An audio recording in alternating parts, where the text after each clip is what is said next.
Welcome. It's over. 38 is in the books. Now, before I get started, I know for a fact what I'm about to say here on this review, I know people are not going to like it. And it'll be your choice to believe that I have the right mindset or not. It'll be up to you if you want to keep watching this channel or not. But I'm going to tell you the truth as a fair reviewer if this does anything for WWE. But I will say this. Was night 1 and 2 good? Yes. But as you saw from the title, and you're going to see the title, I'll explain why I question it. Let's go through the show. First thing we get is Triple H coming out. I'm not even talking about him being poser or being a spectacle. He comes out as he is, as basically just in a suit like Paul Levesque. He does do a little bit of the Triple H with the spit of the water, gives his daughters a hug, then spits again, as we always love and care about the game. But he gets in the ring, he says, "Welcome to WrestleMania, gentlemen." And after he does a little bit more, he leaves his boots in the ring, clearly stating he's done. Now, if you have not heard about what has happened to him, he found out he had a heart condition that's genetic, and he almost died, and he's recovered, and he's been told he can't go in the ring again. So, he's done. You will never see Triple H wrestle ever again. He is done. He was already mainly done being the one who was running NXT. Now, he's permanently done because he just can't do it now. I'm glad he's alive.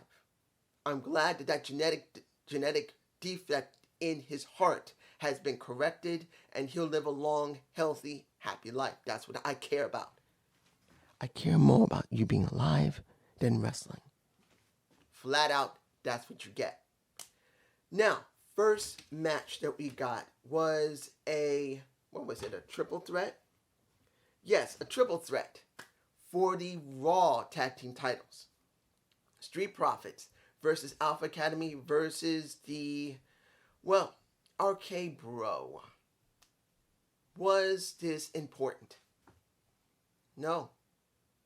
I'm sorry, guys. The problem with this isn't because I haven't been watching the product. It's because we know that the product is not good. You got only 3 teams, generally for Raw, and maybe 2 or 3 teams for SmackDown, and we've seen them do the same stuff over and over and over again. You can only do it so long. You get tired of watching the same thing. So I'm sure people who have been watching Raw have seen these teams fight one another over and over again for months. If there had been 5, 6, or 7 teams on Raw or SmackDown, each of them, you wouldn't care. It would be at least semi-fresh because there's about 6 or 7 teams you can work with, but only basically 2 to 3 teams on each show. You've seen the match so many times, even in triple threats, it doesn't really mean much. I was not surprised that RK Bro retained. But what's quite interesting is that Chad Gable met his match. Chad Gable, who was an Olympic gold medalist himself in 2012, just met an Olympic gold medalist from recent time in a Chad Stevenson.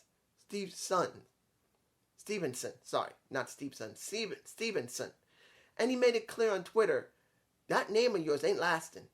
So when the match was over, he nails a Chad Gable, who I've always felt that Chad Gable was a missed opportunity until now. And now that you really gave him something to work with, which was Otis and his Alpha Academy gimmick, you're now going to do something that's going to put over another Olympic gold medalist in a way that's going to hurt Chad Gable eventually. If you don't believe it, he was called what? You know what he was called. I'm not even going to call him. If he does go back to that Shorty G will be stupid if that's where they're going. They're going to bury his ass by making him go back to that old stupid name. I'm just saying. Next, you've got the match literally that should have never been on WrestleMania. I'm sorry, guys. If anybody was happy with this match, more power to you. I'm not going to stop you from enjoying your match.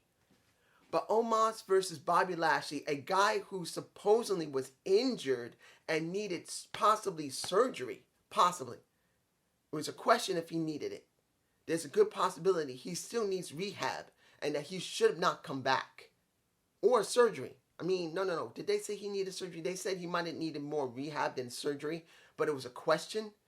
Now he's getting in a room. Omos, I'm not against the guy, but it is obvious he came up from NXT way too soon. He just does not have enough there yet. I truly believe he needed more training. He just doesn't have it. I'm not against him, but he just doesn't look like he was ready yet.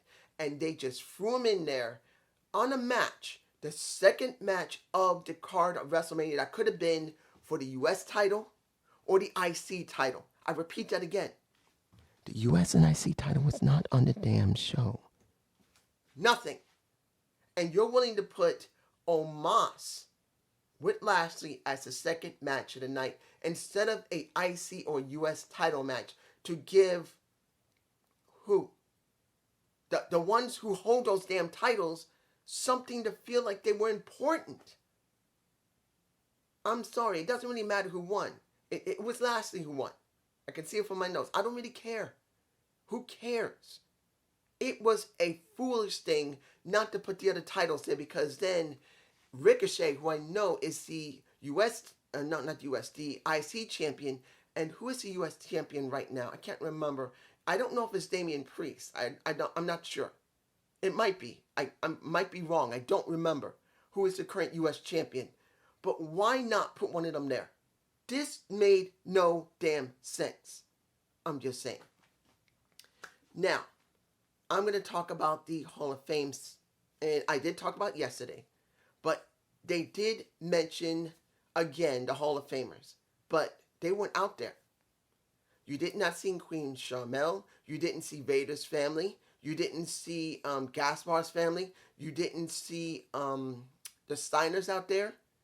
You didn't see anybody. You just saw them shown up on the screen for people at home. But none of them. Again, you would think they would honor them like that again. Which is nothing wrong with that. No. This was about The Undertaker. Now, mind you, I wasn't against it. I wasn't against The Undertaker being honored again. And he was honored, and people went insane for him. And that also shows a glaring weakness, but I will explain that at the end of the show, at this review. It's just, it was good to see him again, and it was understandable why they did that, but that you could tell where I'm going with this. Now, one of the matches I was not really interested in, but was a lot more better than you would expect it to be. And that's Sami Zayn versus Johnny Knoxville from Jackass. Now, do I hate Johnny? No. Do I hate Sami? No. Did you believe this was going to be good? It was a question. You got Johnny, who's my age. He's 50. Way great out than I am. I'm about to turn 51. I think I'm a little older than him by a couple of months to maybe a year. He's turned 50 this year, I believe. And look at me. I'm gray, but at least I still got a little color in my hair. But he didn't do bad. Was he great at what he did? No. He did exactly what a Johnny Knoxville would do. He did Jackass stuff. That's what this was all about. You had Wee Man come out trying to fight and Sami Zayn and got a kick to the face. And I believe I got a shot at that. It is in my face. He took a straight shot to the face. A hard one. Then you had who else was out there? Yeah, the Party Boy was out there. I'm kind of surprised they didn't show anything of Steve-O. Now, I haven't kept up. I have not seen Jackass Forever yet. I have not seen it. I know that's been months, but I forgot all about it. I have not seen the current Jackass. But it's understandable why they did this. They wanted to make this exciting. They, at one point, brought in not just a table of mousetraps, and I believe I got a shot at that. The next shot is a huge mousetrap in itself that can easily trap a person. They literally did that to a Sami Zayn. I'm sure he was more than happy to sign up for that because I'm sure he might like Jackass himself. In the end, Johnny won. I was not surprised. There was no way they were just going to let Johnny win when you could see the crowd was loving every bit of seeing Wee Man, seeing Party Boy, and seeing all the guys there, including a new guy that I saw called Black Shark. That makes me really I need to go and watch the next movie. I haven't seen it yet, to find out who Black Shark is and what did he do. I'm just saying. Not saying it was great. I'm just saying that people loved it. Now, Fatal 4-Way for the Women's Tag Championships.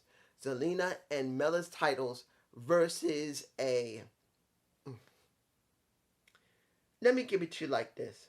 Who were the ones that was most used in this match? Next to Rhea Ripley, Liv Morgan, and Natalya and Shayna Baszler. It was Sasha, and it was Naomi. Particularly Naomi was taking a beating during the middle to the end of that match. Really, the end of the match. She was taking a big beating on purpose. And it was because they decided to throw the titles on Sasha and Naomi. No one else. Now, let me make this clear. What you just saw. Those are the teams they got. I believe I got a shot of it. It's in my face. Guys, what is the point of these titles? You have no division. The women are doubling in division. If anybody has seen me talk about Impact Wrestling, and I'm not bringing it up to badmouth them. I'm not. I'm just telling you what the problem they have. Being a smaller promotion compared to WWE, it's harder for them to get more women on their show. It's hard. But you got WWE, who literally laid off over 200 people, and maybe nearly a third to near half of those people, nearly 100 people, to maybe half, 50, had to be women. Women, including Taya Valkyrie, including Ember Moon. What the blue fuck? You had more than maybe 40 or 50 women on the damn roster of NXT. And instead of bringing them up and doing something like creating a tag division for them, so women and men, let's be honest, men care about women's wrestling. It may not be the most popular as many people say, but it's cared about. Women want to be represented. Men want to see women represented that really care about real pro wrestling. And Vince laid off all those women, and this is the entire roster for the division. This is it. I feel sorry for Naomi and Sasha. Legitimately. Who are they going to challenge? Who are going to challenge them? Why would you care? Literally, you wouldn't. I'm just saying, it's not that I hated the match. It wasn't bad. You got I believe I got a shot of Liv Morgan and Rhea Ripley looking like you got Rhea trying to be a female Batwoman and seeing a Liv Morgan as a Catwoman. She would kind of look good as a Catwoman. But Rhea as Batwoman, she needed to come out in a damn cape. But the point is that it wasn't the problem with the match itself. It wasn't 100% trash. The point was, you got no freaking division to make the women mean something. I'm just saying. Now, the match I was looking forward to, Edge versus AJ. Now, AJ, I don't know what exactly happened. A couple of times, again, I think it was due to the fact that a lot of people wanted to see Night 2. And when you go to look either on Peacock or on Peacock or nefarious reasons, the streams had a tendency to become choppy. It was a lot of people watching, and I've heard that the stream for Peacock was a little choppy. Not large, but it was a little. People who were doing the nefarious things, I also checked, and they were having problems left, right, and center. Their streams were dropping heavily because there's so many people wanting to watch. So I didn't see 100% what happened to AJ when he got cut in the face. Why did he get cut? Did someone do that to him? Did he do it to himself? He came out bleeding. So I don't know what happened. But I was very interested in seeing that two very good pro wrestlers, one who started in the mid-90s and one who started in the early 2000s finally came together for the first time to face one another in WrestleMania. And they did not disappoint. The match was quite good with very good strategy from AJ as well as the monstrous Edge. Now, I gotta say that I'm very happy that he's not using You Think You Know Me music right now, because I think that should be left when he's a face, because as a heel, this music fits him properly. I was not fond of hearing him have a mixture of his old music with parts of a new one. It just didn't work for me personally. Now, I don't know if he's going to keep it like that. He should. Now, what happened at the end of the match, because it was a good psychology match. It was very physical. You got some good ring work from Edge, and you got a good amount of aerial and good ring work from AJ.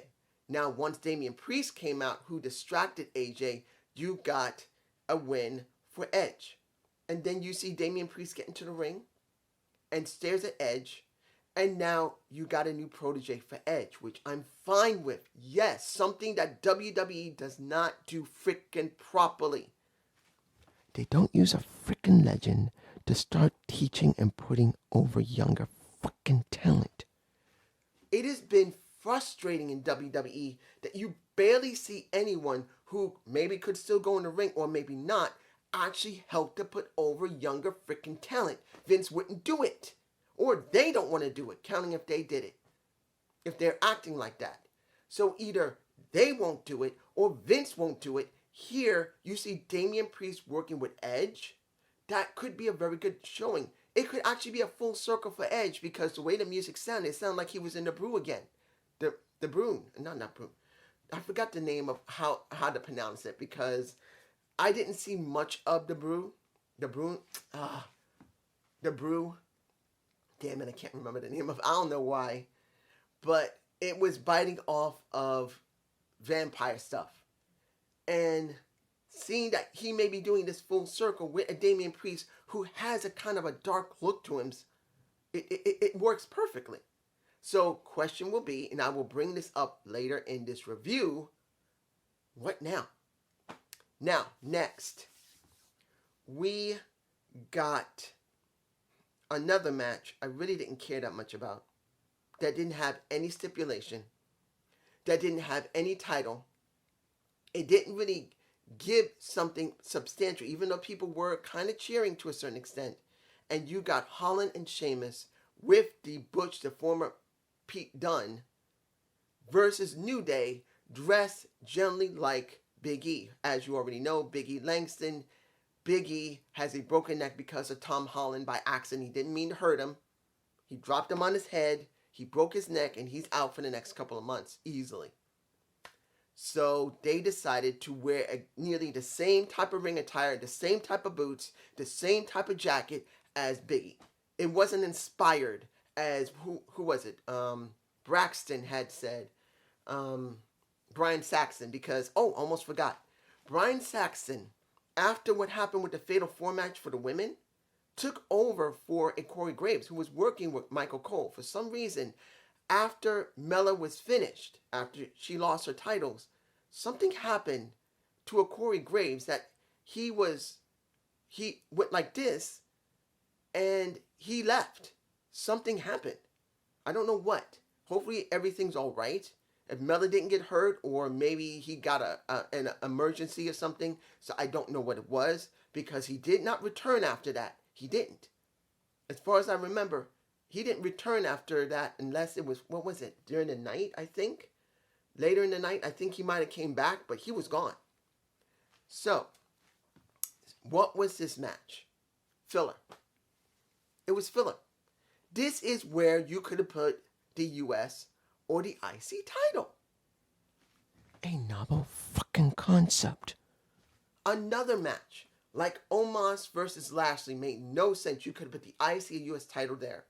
Here, you could have put the IC and US title there. It was not necessary. Particularly didn't last long. And in the end, what did you get? You got Tom Holland and Sheamus winning, and you see pretty much Butch acting like a nut, wanting to rip people's heads off, which made him very stereotypical as an Irishman. This is a thing. Irishmen like to fight, and they want to cause trouble. I'm wondering if they're going to do any promo segments where you see pretty much Butch, Holland, and Sheamus drinking. You need to do that if you're going to make this really feel like three Irishmen. Make sure they drink. Vince, who's also Scottish-Irish. What, you don't like your damn heritage? I'm just saying.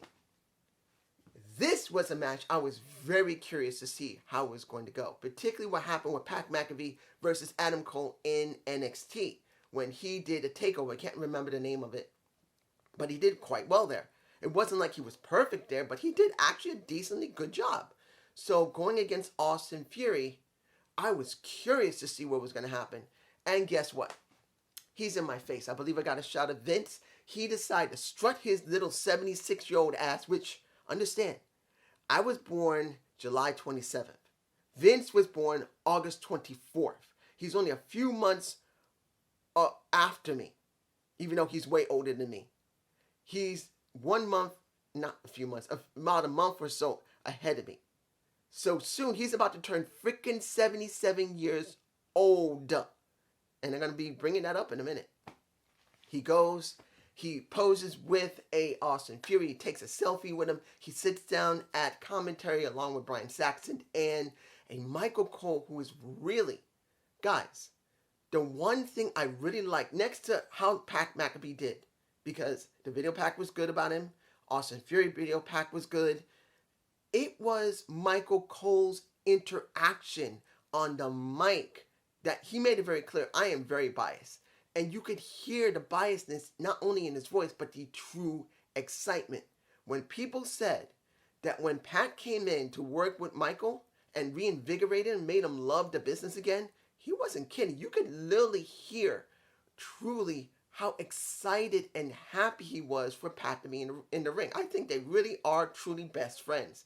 He must really love Pat as an actual friend, because the way this match went and how he called the damn match, you could hear the true excitement in his voice. It wasn't that he was just reading it on cue or what he saw in the ring. He was genuinely excited, happy.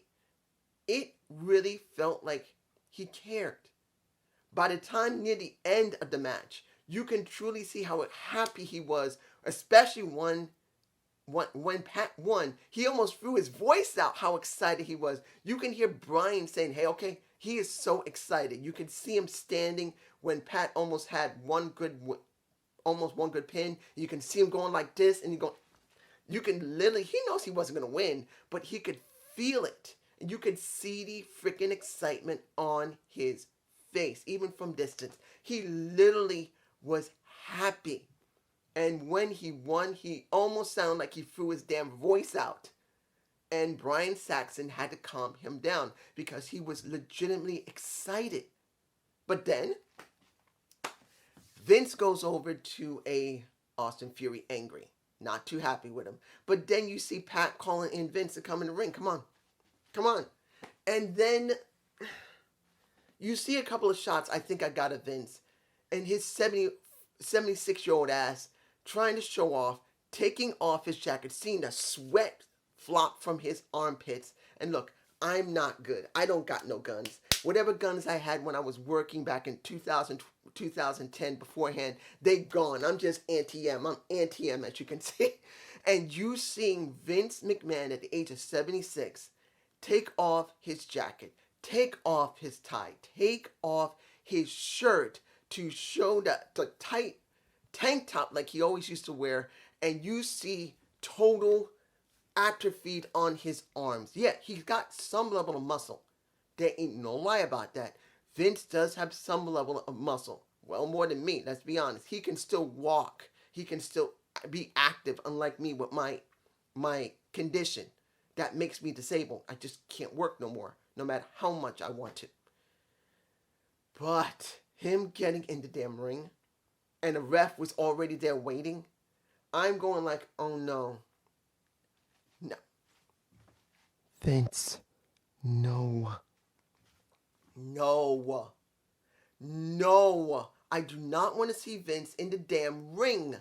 Not that he couldn't go and get away with it, because Pat made sure he was careful with Vince McMahon. He tried to be careful. He took clotheslines like a freaking champ to make him look like he was dominant. Austin Fury helped him out. In the end, Vince did get the win the way he wanted, particularly once he got punted. Vince doing a punt in the ring with a football to McAfee's ribs. Really? I know that Pat McAfee, and you can see this. This part I didn't say earlier. The Dallas Cowboy cheerleaders. Gorgeous. Pat coming out with them. Gorgeous. His vid pack going with it. Gorgeous. It feels important with Pat McAfee. The crowd was going ape shit for Pat. They loved it. It's not as big as The Undertaker. Undertaker's here. Pat was here. That's not bad at all, at all. It may have been just slightly less than The Undertaker, who's here. It was that high. But it was here. So, in the end, he beats him. He's beginning to beat him up. And then the damn rattlesnake comes out, which Vince telegraphed it because he thought he heard something. He looked back, and I'm going, uh-oh, he's coming. I knew it. The moment I saw Vince, he thought he heard something. He looked back like he thought it was going to be Steve Austin already, because Steve wasn't gone. We all knew he was still there at WrestleMania. He wasn't just going to leave over, just do it and then leave. He was going to stay a couple of days. So once Vince do that, I knew Vince had already blew his spot. And then he finally shows. And then he gets in the ring. And he does exactly what he did the last couple of times when he dealt with Vince. Wants to be friendly with Vince.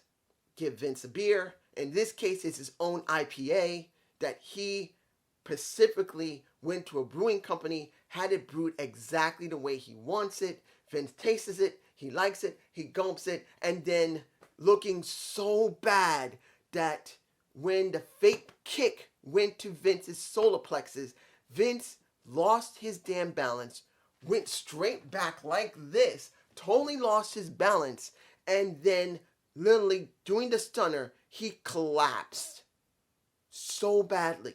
Guys, if anybody loved what Vince just did, more power to you. But I saw a 76-year-old man try to take a bump, a slight kick bump to the solar plexus, and he staggered back. Not because he was trying to look good, it's because he literally couldn't handle it. Because you could see a Stone Cold trying to grab him before he made it to the ropes. Because if he hadn't had those ropes, Vince would have hit the ground hard. I'm not joking, guys. You can watch it for yourself. Vince literally looked like he was lost. I don't know if I got a shot. I don't think I got one. But if I do, I will stick it right now. You could tell. I'm just saying that was not necessary for Vince to do. But it makes sense for what I'm going to talk about after this review is done. Now, what's next? Oh, that's it. We're done. The Universal and WWE Unification match. Roman versus Brock Lesnar. You know what I kind of wish for? That when it started, because it was fine when you see Roman, he's in my face with his brothers, and the Paul Heyman. It looked good. I might actually use that as my thumbnail. I don't know yet. When you see it, it looked great. When you see the Brock Lesnar come out, it looked fine. I kind of wish that Paul Heyman, instead of letting the announcement talk for Brock, that he did it for both. That, ladies and gentlemen, I, Paul Heyman, is going to do the announcement for both men because I'm that damn good. And he pretty much says for Roman's part, and he does for Brock Lesnar's part, because he did it for Brock for years. And I think, yes, it would have gone against character because he's all about Roman. Yes, I know it wouldn't make sense for many, but if this is that important, the best announcer for Roman Reigns and for Brock Lesnar would have been Paul Heyman. I don't know about anybody else, but for me, it would have made the best damn sense. So Paul Heyman should have done the announcement for both Roman and Brock. Yes, Brock wouldn't have taken it because of how he's been doing it himself, but if he hadn't done it himself, That would have been perfect for me personally.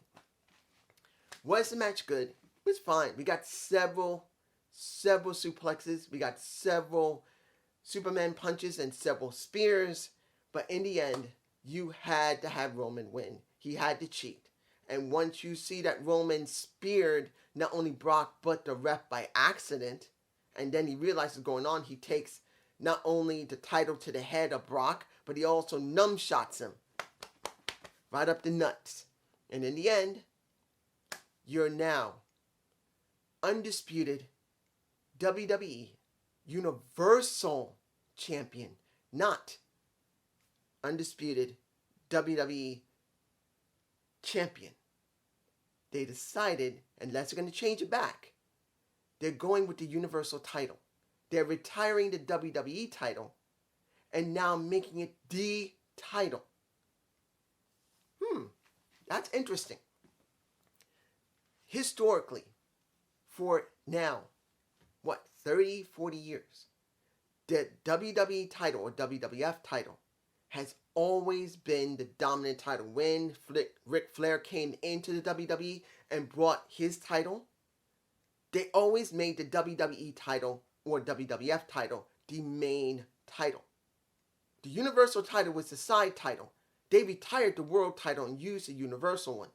But now they decided with this unification that they're dropping the WWE title and now possibly solely, going with the Universal title is a bit of a surprise. I don't know about anybody else, but for them to drop the old title for Brock, instead of saying that now he's the WWE champion, this undisputed champion, is something that Vince, I think, has been planning for a while to let go of the old title and make it all about what's going on with the company now.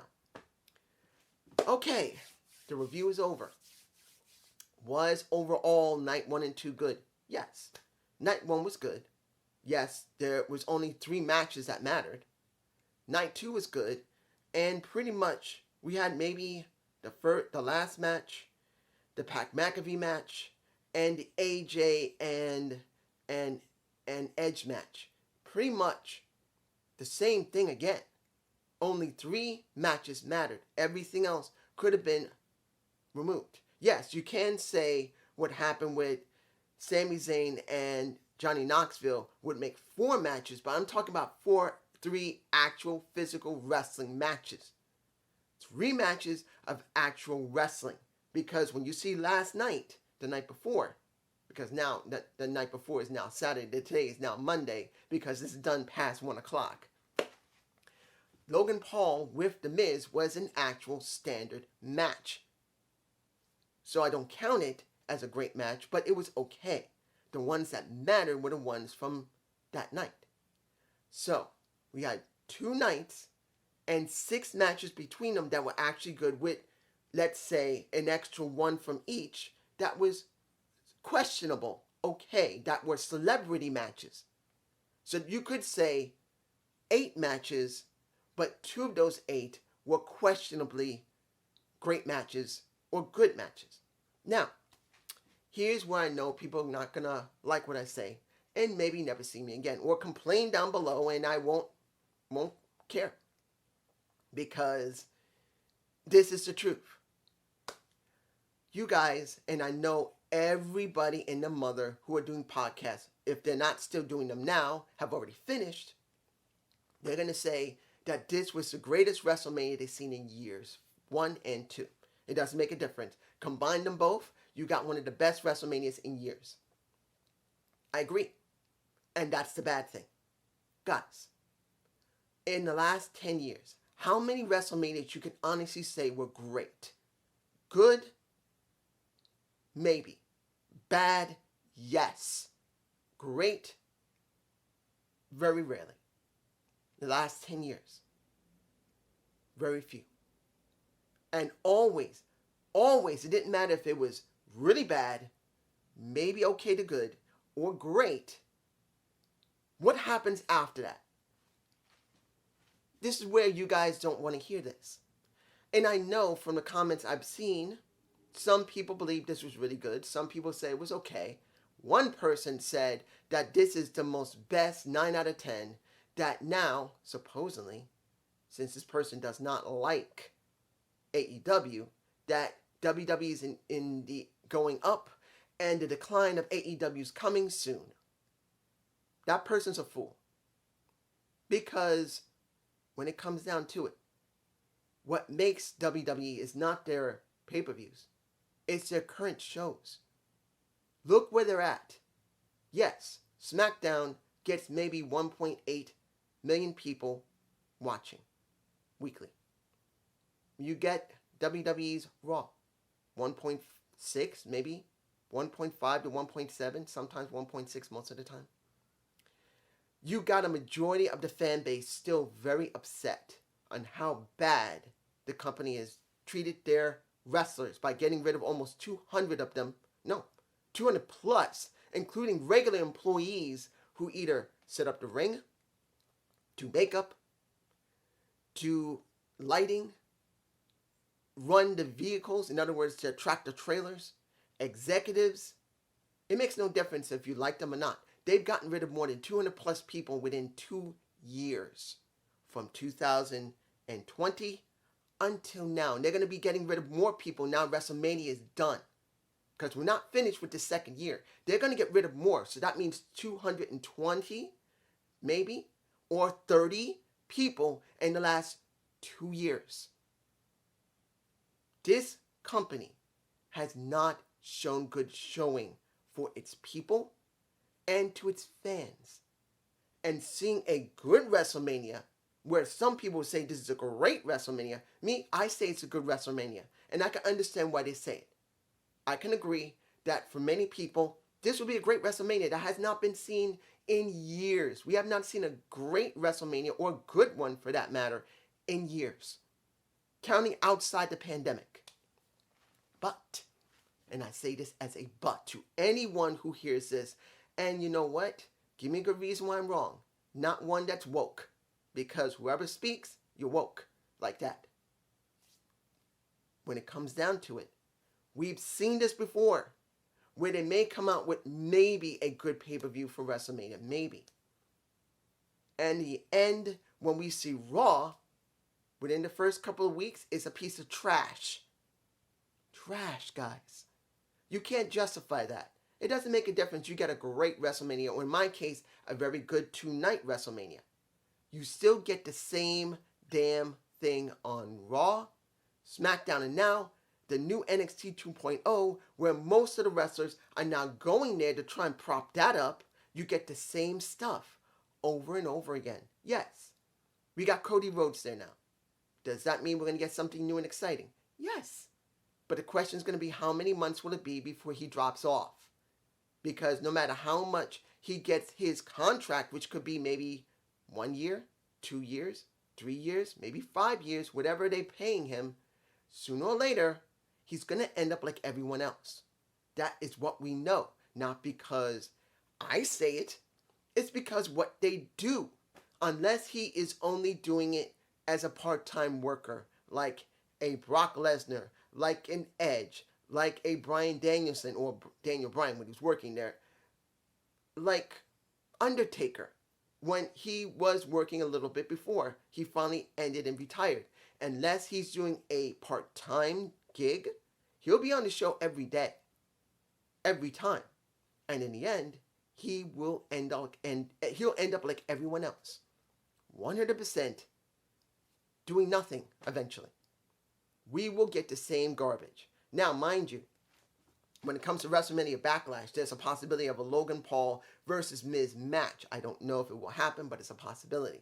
And the question now that the undisputed Universal Champion is now around Roman Reigns' waist, it is obvious he's going to float between Raw and SmackDown for challengers. But here's the problem. What challengers? What challengers? They built no one. The only one they could say that could be interesting will be Cody Rhodes. Only one person. One person who is now going to be on the roster, either part-time or full-time, is the only person that will be interesting in time. But knowing the WWE, they'll rush it because they want content. So Cody will be done soon. So you got now a unified title for the most dominant person on the roster, Roman Reigns. And he has no real challengers past only one person. Not talking about Rock next year. Unless they're going to do it in SummerSlam or Survivor Series, it'll be next WrestleMania. WrestleMania 39. That'll be 2023. 2023, The Rock will be 51 years old. He's 50 this year. I am 51 years here. We're in the same age bracket. He'll be 51 next year. I'll be 52 next year. In counting on what physical fitness he is, does that mean we're going to get a good match out of a 51-year-old The Rock, Dwayne Johnson? That's going to be a big question. The question here, and I posed it to you guys, leave it down below. Where do you think the WWE is going? Do you actually believe it's going to work? Do you believe that now they've done a good WrestleMania, or in many cases, a great WrestleMania, do you believe that's going to translate to the show? Are you going to watch? Because honestly, the only reason I'm going to check out this SmackDown and Raw, I might not do any reviews. I may just check it to see what's going to happen. It could easily mean, guess what? Nothing. Anyone who gets interested because of this WrestleMania, they start watching the product for the next couple of months, are going to learn a very nasty lesson that things haven't changed, that the product will still be garbage for heavy or more interested pro wrestling fans. But this is just me. Peace.